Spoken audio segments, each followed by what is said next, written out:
Good morning. Today is Monday, June the 29th, 2020. And I want to take a moment or several to talk to you all about greed. Greed is a pervasive disease in our country today. Now, before we go off the rails here, I want to make it clear that I believe in making money. I believe in working. I believe in working for money until such a time that you cannot work and earn a paycheck.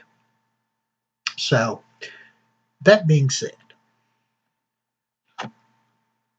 we have in this country, and starting with, I'll say the 1980s, because that is when I first observed it. Um,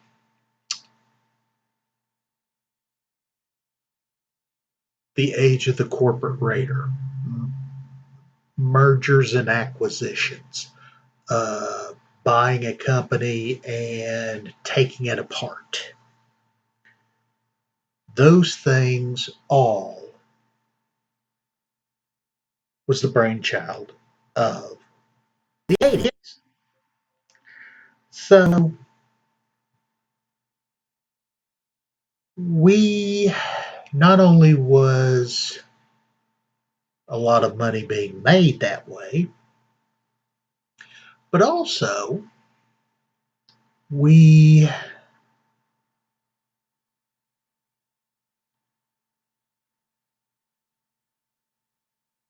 also kind of gave up our lives. We gave up our lives in the pursuit of the almighty dollar. In the movie Wall Street, Michael Douglas's character, Gordon Gekko, for you folks who have watched that movie, he said famously or infamously, depending on your point of view, greed, for lack of a better word, is good. Now, I know some Hollywood writer wrote that statement, but in doing so, they put forth an idea. An idea that it was okay to pursue wealth, to sacrifice your life for your job. And I think it's a sad state of affairs when a person goes into a job, works for a company for years, and when they get to be about my age, maybe a little like younger, in their 40s or 50s, they are summarily shown the door, laid off, uh, position eliminated through mergers and different with another company. Jobs are consolidated. So we don't need you anymore. And out the door you go. you are told to hit the bricks. Now, I have been laid off from jobs before through no fault of my own. I know that gut wrenching feeling when you have a mortgage, when you have car payments, when you have a wife and two kids that need food, clothing, and shelter, and you were brought up that the man of the house is the provider.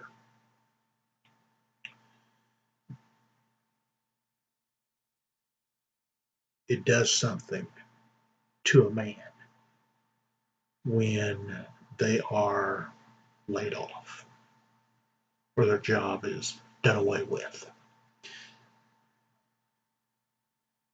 Economic castration would be the best term to describe it. So we look and we examine all these different companies that have been taken over, picked apart by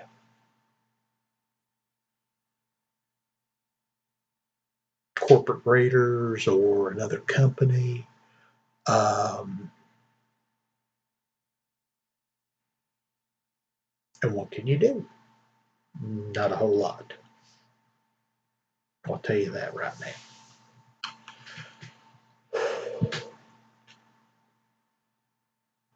In the area that I live in, there were three major employers. There was Ashland Oil, who had their main corporate headquarters here in Ashland. They had the C&O Railway, and they also had Armco Steel. And my grandfather and myself worked at Armco, the steel mill. My dad worked and retired 41 years on the railroad.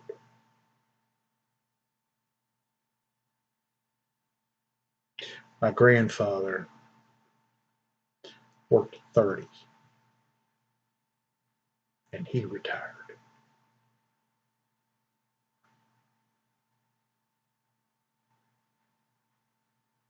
My grandfather had a pension. Oh, that's something you don't hear of nowadays. Company pension.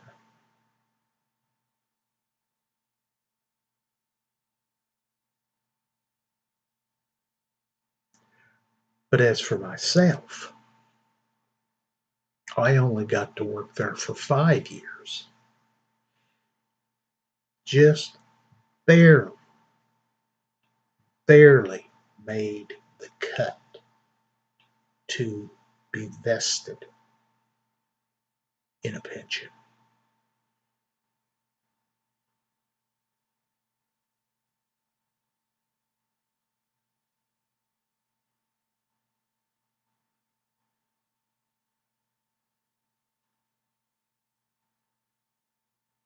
Ashland Oil,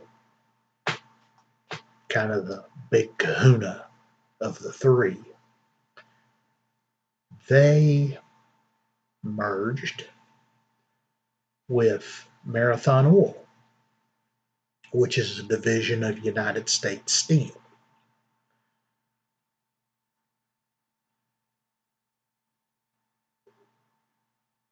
The next thing this area knows is Ashland Oil is packing up and moving to Covington, Kentucky, northern Kentucky, close to Cincinnati.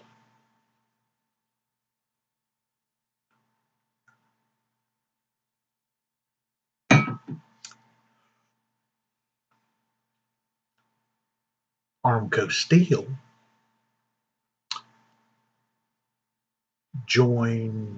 had a joint venture with Kawasaki Steel of Japan, and they changed their name to AK Steel. Just broke off from the company. Now, and that was all good and fine.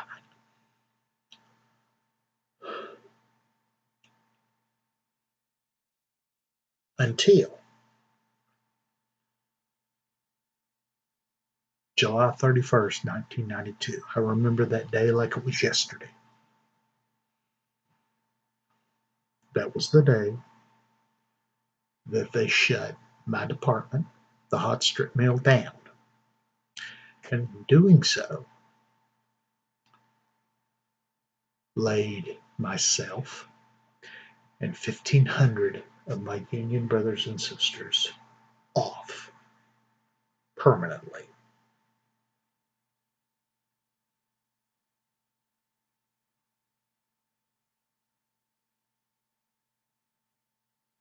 I had already went back to school a year before that. I saw the handwriting on the wall. And when I was laid off, I had one semester to go to get my bachelor's degree. So I did that.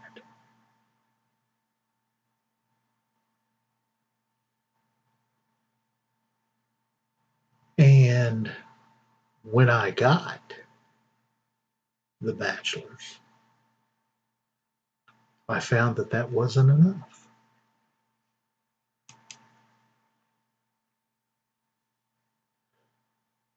So I went and got a master's degree.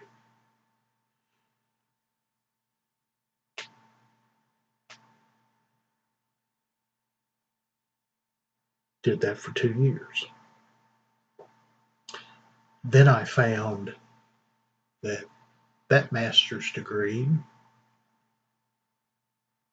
couldn't really do anything with it.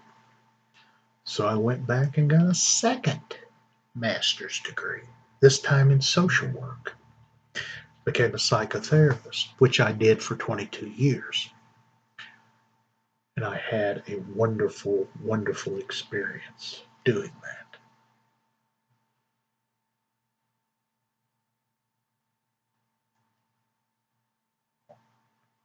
AK Steel bought Armco Steel.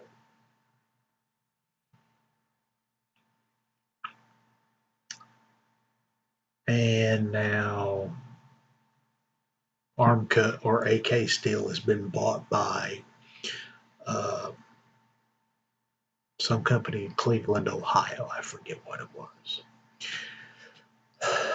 But last year, they pulled the plug on the Ashland Works. It is no more. For 100 years, it provided good jobs for the men and women in this area.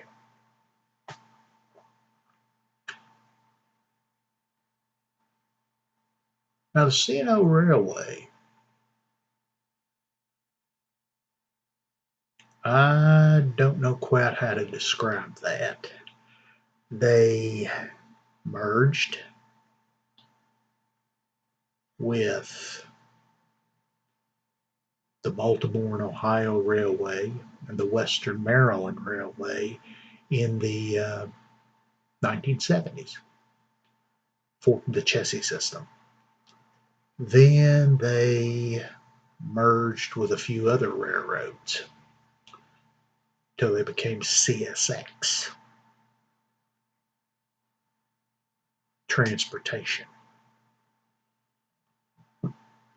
And they are now located out of Jacksonville, Florida.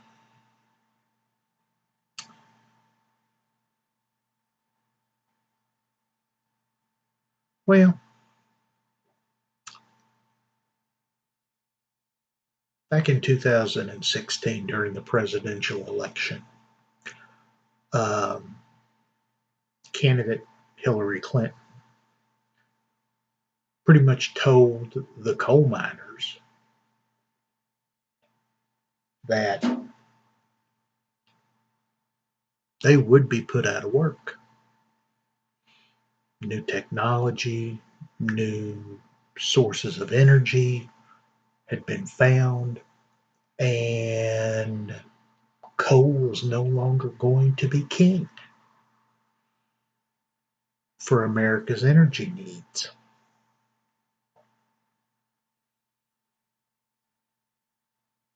While her opponent, Donald Trump, told the miners exactly what they wanted to hear. Coal is going to make a comeback. It hasn't. And as a result of the coal mines, a lot of them going bankrupt or going out of business, there wasn't enough freight for CSX to haul coal.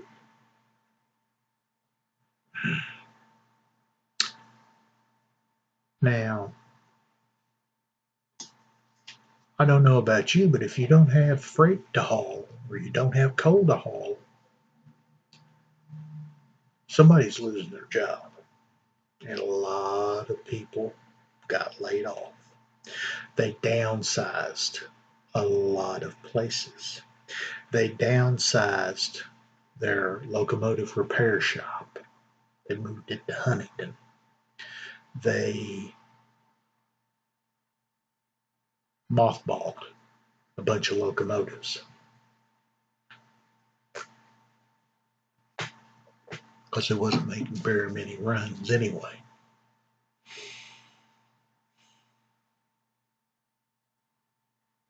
All ties into greed. People got greedy. I remember when I was a kid in school, elementary school, I remember a teacher standing up in front of the class and telling us that there was enough coal in the ground in Kentucky and West Virginia for 500 years.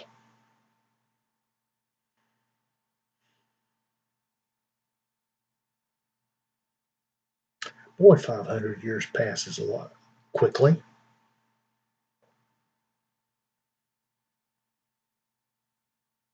Here's the thing, it wasn't that it was 500 years. They got better at extracting the coal out from under the ground. And when they couldn't find the 6 foot coal seams like they used to be able to, and they were lucky to find 6 inch coal seams, well, instead of building a mine that goes into the earth, they just shear off the top of a mountain. Process called mountaintop removal. Now you'd think that that was a good thing. All of a sudden they've made all this land worth more because it's flat. You can build things on it, and you can do just pretty much more than what you could if there was a mountaintop on it. Well, there's a little problem with that. That rock and that dirt that they sheared off that mountain had to go somewhere. So they dumped it in the valleys, in the watersheds, messed up the creeks and streams, threatened wildlife. And also,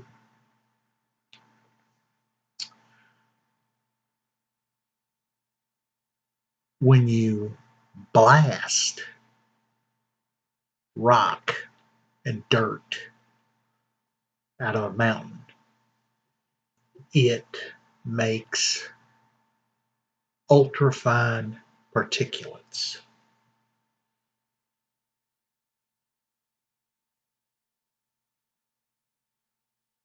And you're going, so that causes a lot of respiratory problems, a lot of dust gets put around the into the air. People breathe that stuff, and once it goes in, it doesn't come out.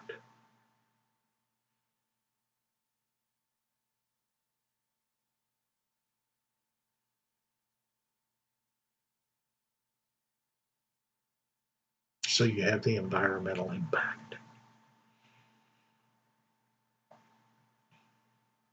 I had some friends in West Virginia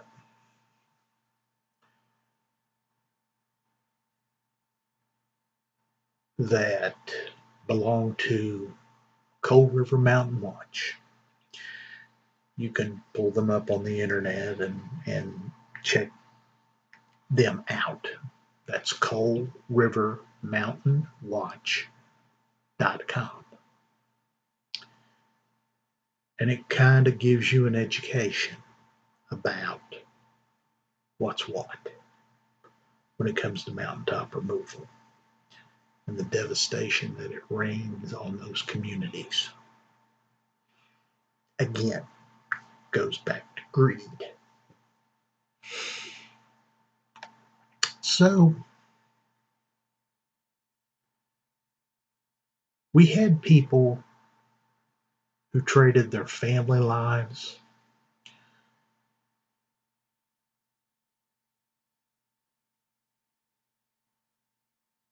just so they could show their boss that they were a team player, working 14, 16-hour days, just so they could move up the corporate ladder. Some did, some didn't.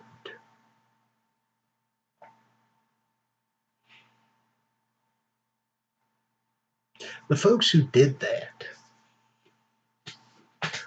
was in the front end of the baby boomers. I was born the last year of the baby boomer generation. I was born in 1964. The baby boomer generation goes from 1946 until 1964.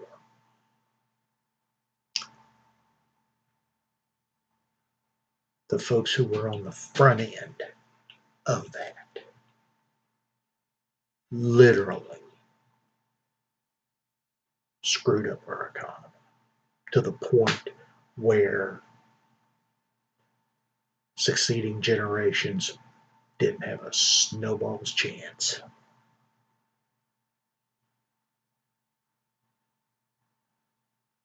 In my profession, I've seen it.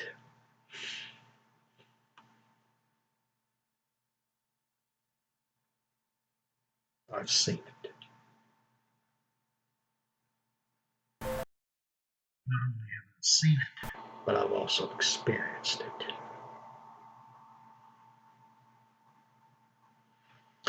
And now the oldest baby boomers are 74, long since retired. In fact, I think now in 2020, the people who were born in 1955 have hit 65, retirement age. I'm 56 years old. Retirement for me is 9 years away. But I won't get to retire. I have already retired due to my health.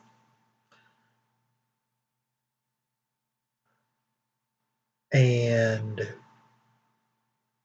you,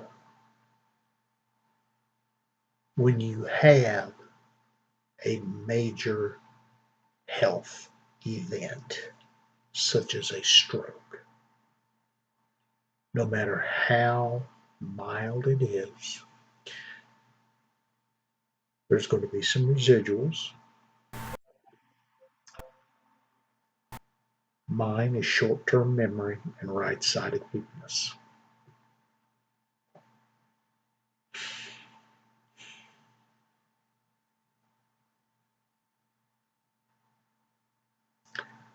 And I don't like being like this. I'll tell you right now, if I had my choice between working or fighting for disability, I'd much rather be working. But I can't. So I have to play the cards that's been dealt me.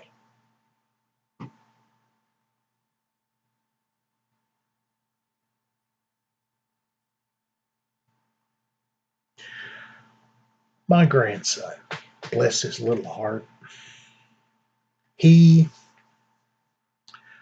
would always tell his mother, "Okay, boomer."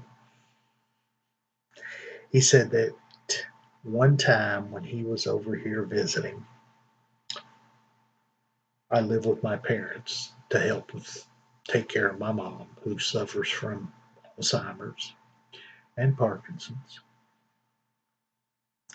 And they kind of reciprocate. They kind of watch out for me too.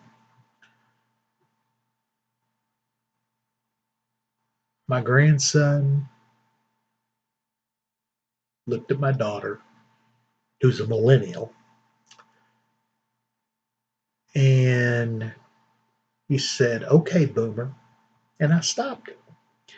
I said, "Whoa, whoa, whoa, whoa, Buster. Who do you think you're talking to when you say, okay, boomer?"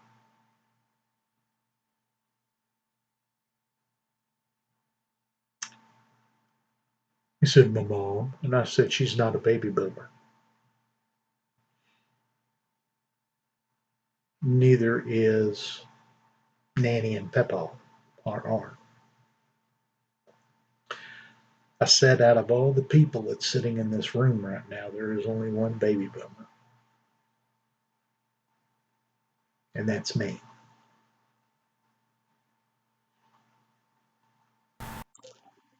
You should have seen him. He felt about yay big. He didn't know any better.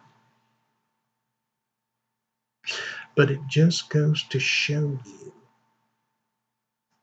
age difference and experience.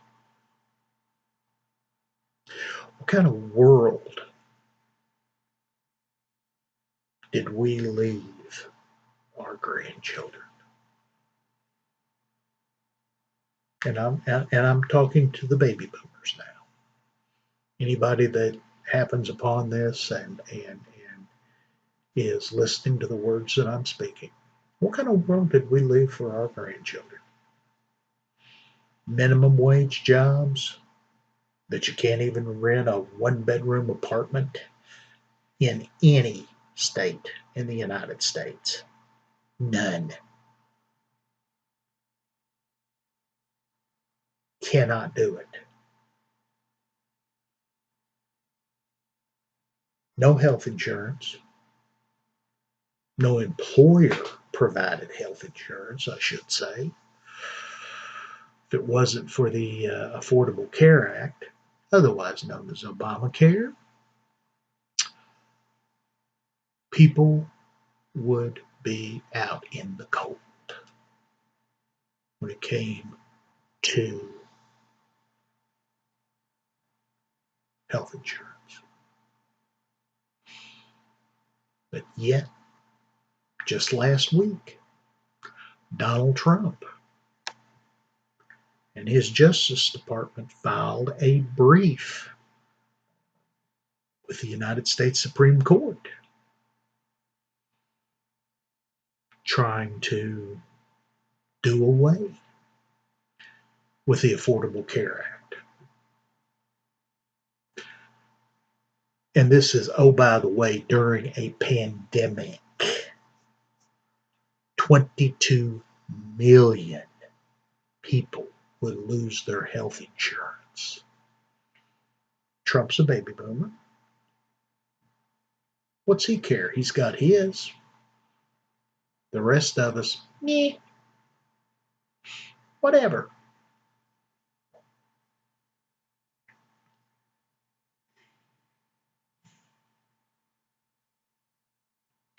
As I said, greed is a disease. I was speaking about minimum wage. Did you know that there is a two-tier minimum wage system in our country? The only country in the world that has a two-tier minimum wage system. You have one for employees that are not tipped, which is $7.25 an hour, and a minimum wage for tipped employees, which I believe is like $2.65 an hour.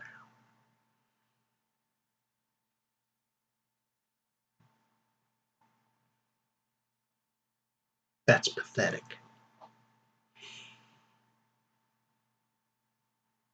But the restaurant owners will argue, and again, goes back to greed, that it's motivation for the employees to provide excellent customer service.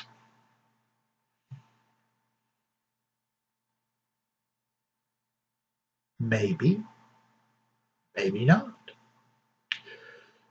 But I'm wondering,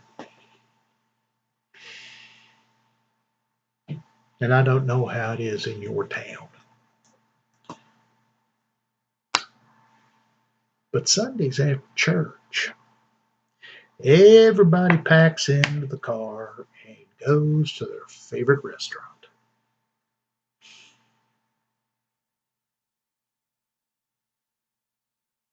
And you would think that there would be tips flying all over the place.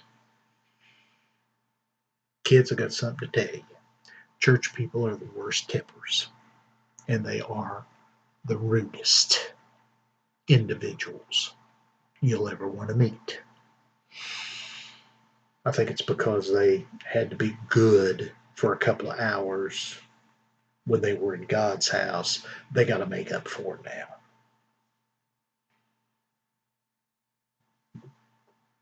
I have overheard waiters and waitresses complain about,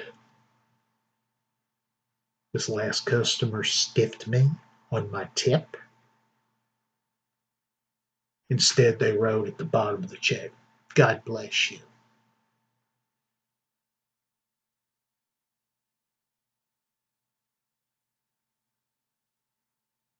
Or, I don't believe in tipping. I used to be that way. I used to believe that, why should you pay somebody extra for doing the job? Then I found out just how much they make. Now, I'm not talking about McDonald's or Burger King or any of the, sit down fast food places. I'm talking about nice restaurants. I'm talking about Applebee's. I'm talking about Olive Garden. I'm talking about Red Lobster. I'm talking about uh, whatever steakhouse you may have. Those employees only make $2.65 an hour. So you tell me, Is that right?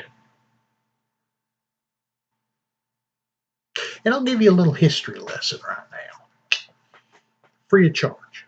Okay? I don't charge for this. My knowledge comes free of charge. The United States is the only country on earth that has tipping, believe it or not. You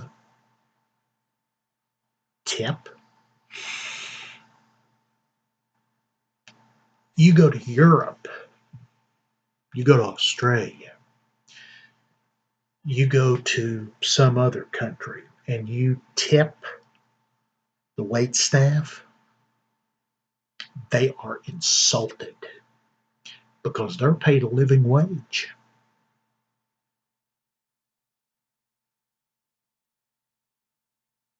There's none of this poverty wages just because you work in a restaurant.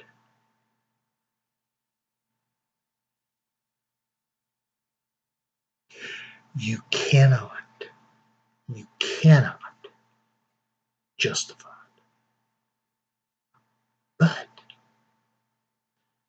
tipping in the United States goes all the way back to the Reconstruction. When African Americans, blacks, whatever you want to call them, they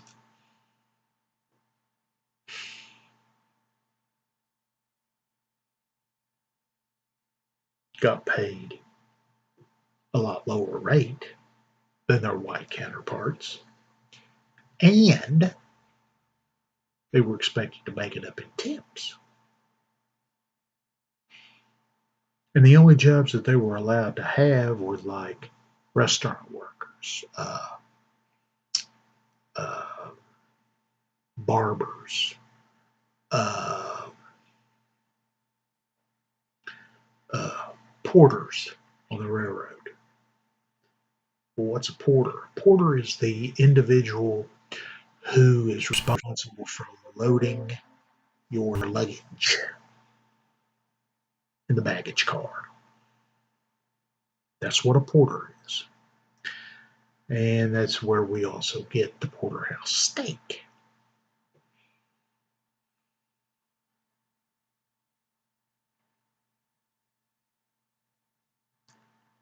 They're tipped, where they were tipped. They're still tipped. I mean, we don't have railroad porters anymore.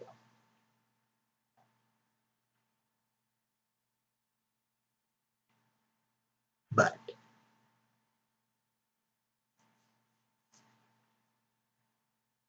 one person making minimum wage cannot afford a one bedroom apartment. So that means if that person is married,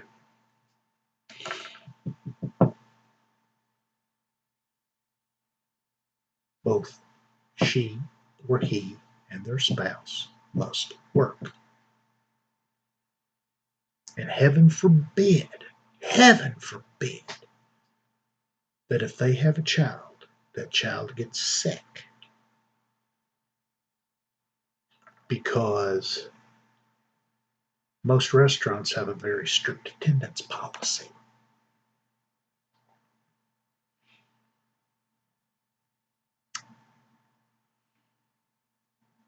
I think if you're absent twice in some jobs, they just say, bye bye, don't come back.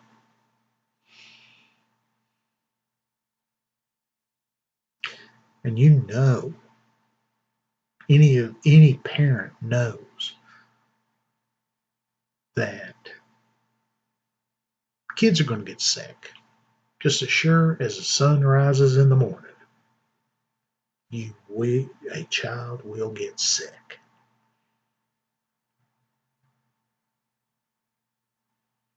Employers don't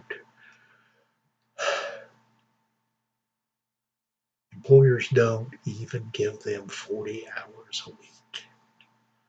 I believe under the ACA, Full time is 32 hours. A lot of them don't even get that.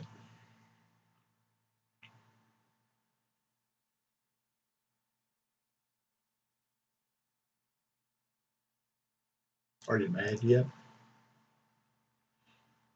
If not, you should be.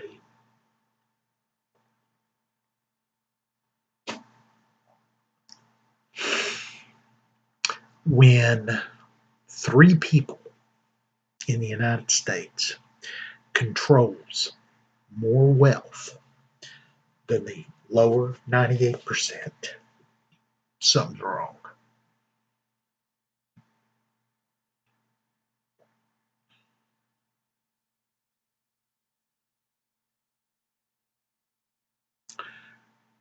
We have our priorities messed up badly.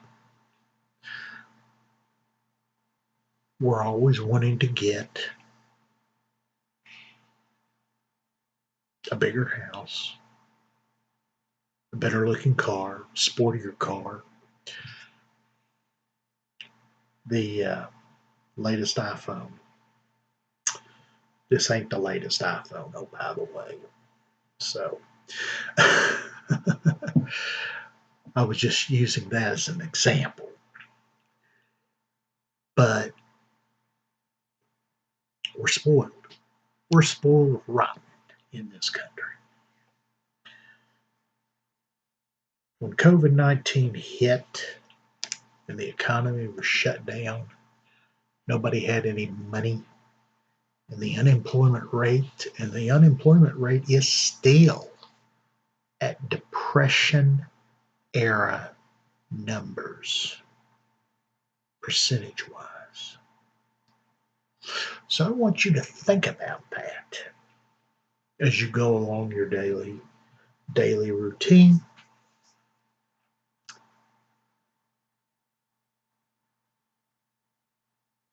People can't survive. People don't have the ability to survive.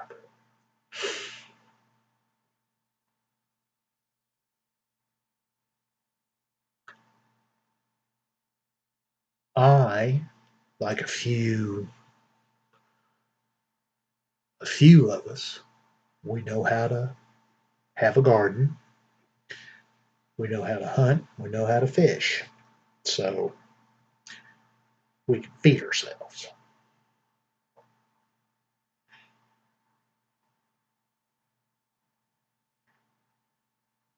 Housing, they've had to suspend mortgage payments and rent payments because nobody had money.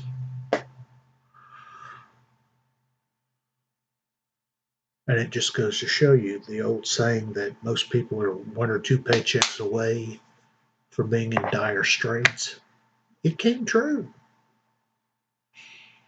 It came true. Tell you how egocentric our society is. When we had our little COVID-19 initial breakout, and it was going through the country like wildfire, the governor, the governors of each state, and even the federal government said, shut her down, pull the plug.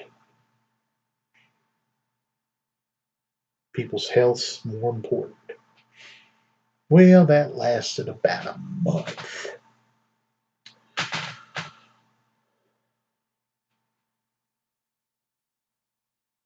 Then you had idiots that went to the various state capitals. Idiots that just so happened to have been receiving financial support from Education Secretary Betsy DeVos's organization to rabble rouse. They wanted they wanted the economy to reopen. And they were sitting there and they were holding signs and they were protesting, and some of them had semi automatic rifles. But, you know,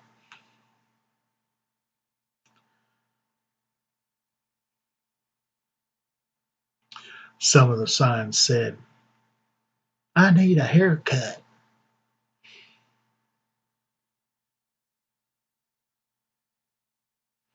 My haircut's very simple. Put a guard on the clippers and just shear away. Shear me like a sheep. Same thing with the beard. But I also wanted to go out to lunch. I also wanted to have lunch at Applebee's. They also wanted to go and shop at the mall.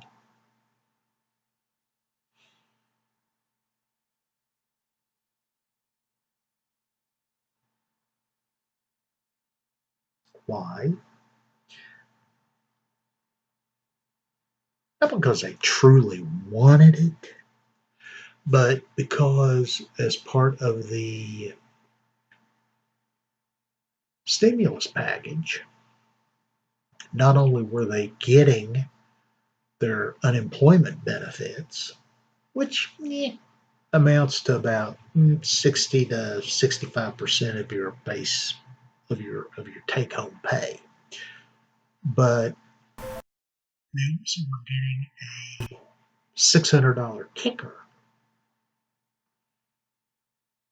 for the first time in a long time. A lot of minimum wage people could breathe easy because they had money to pay bills and do things that they couldn't before. Now, that $600 expires, I think, either on July 15th or the end of July. Now, um, but it wasn't because all these people wanted to go out and do things. They wanted the poorest among us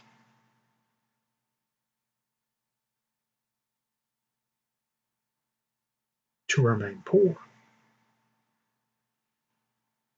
While we can't give them more money, they won't. They won't want to work. Seriously, seriously, dudes, come on. That's a flimsy excuse. I could come up with a better excuse than that in my sleep. But no, we want that. We're spoiled. We want people to wait on us. Why? Because we have in this country a service oriented economy. Before the 1980s, we had a manufacturing base. We made things, we built things. Now, everything's a service. Doctors, lawyers, psychotherapists like me. Hey, I was part of the service oriented economy. Restaurant workers, bartenders, barbers, beauticians, you name it. It's all service related. Well, folks like doctors and lawyers, hey, they're making bank. They're making big bucks. Not the bank tellers, not the folks that are working in the restaurants. They're struggling to get by.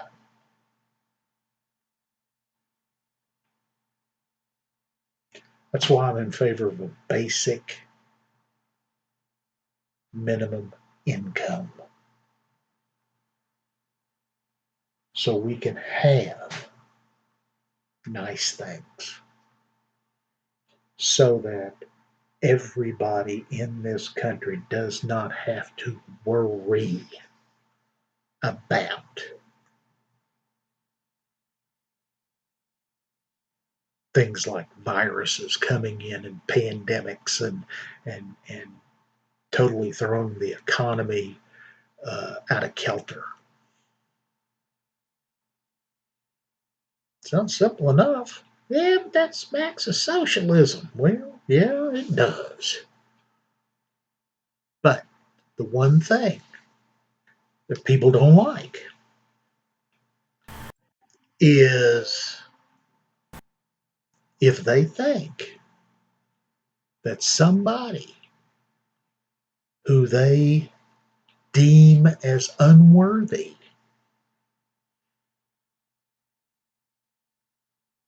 is getting the same breaks that they are, oh, they can't stand that. They got to put the kibosh to that quick, because that's where, and that's how socialism. I mean, how capitalism is. You have a few winners and a whole lot of losers. So I want you to think about what I've said here for the past 50 some minutes.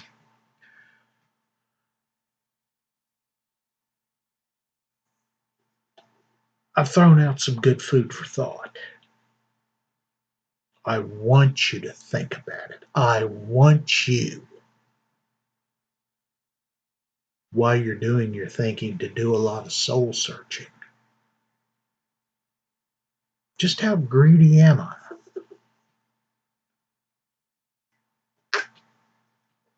The good book says that it's easier for a camel to pass through the eye of a needle